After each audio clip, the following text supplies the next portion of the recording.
Serial में आने वाला है एक जबरदस्त धमाकेदार ट्विस्ट, जहां अब वसुधा और देव का घर में औपचारिक स्वागत होने वाला है। पूरे परिवार में खुशी का माहौल रहेगा, लेकिन एक इंसान ऐसा होगा जो बिल्कुल भी खुश नहीं दिखेगा, और वो है चंद्रिका। चंद्रिका साफ शब्दों में कह देंगी कि तुम दोनों का इस घर में स्वागत तो हो गया है, लेकिन हम तुम्हें कभी अपना आशीर्वाद नहीं देंगे। ये बात वसु को अंदर तक तोड़ देगी। वह देव से कहती नजर आएगी कि माँ ने हमें सर्वेंट क्वार्टर में एक कमरा दे ही दिया है, मैं बाबा के साथ वहीं रह लूंगी। देव जी। वसु पहले ही तय कर लेती है कि वह बाबा के साथ उन्हीं के घर में रहेगी। ये सुनकर देव पूरी तरह शॉक्ड रह जाता है। लेकिन आखिर वसु ऐसा फैसला क्यों लेती है, चलिए बताते हैं।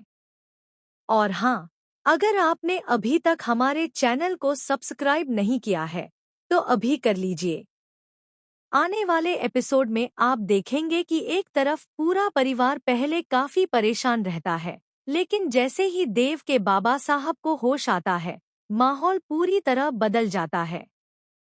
सभी लोग राहत की सांस लेते हैं और खुशी खुशी बधाइयां देने लगते हैं, देव को, वसु को और यहाँ तक कि अपनी चंदा को भी। सबको लगता है कि आखिरकार उनका परिवार फिर से एक हो गया है। इसी बीच दिव्या वसु से एक अजीब सी बात कहती है। वह कहती है कि वसु, एक काम करना, अगर बाबा साहब तुम्हें अपने साथ चलने को कहें तो मना कर देना। आखिर अब तुम ही इस घर की बड़ी बहू हो, पैसा, दौलत, सब कुछ तुम्हें ही मिलेगा।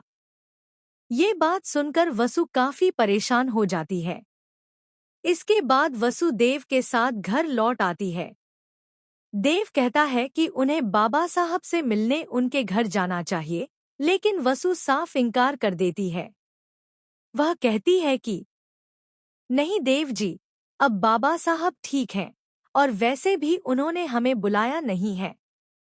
इसी दौरान दिव्या और अविनाश ढेर सारा सामान और गिफ्ट्स लेकर वहां पहुंच जाते हैं।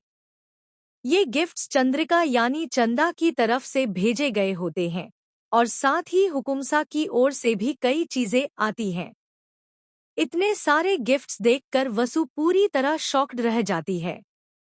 तभी दिव्या मुस्कुराते हुए कहती है कि मैंने तो बस मजाक किया था, मेरा तो सिर्फ ये मकसद था कि आपका इस घर में अच्छे से वेलकम हो। ये सुनकर वसु खुश हो जाती है और भावुक होकर दिव्या को गले लगा लेती है। ल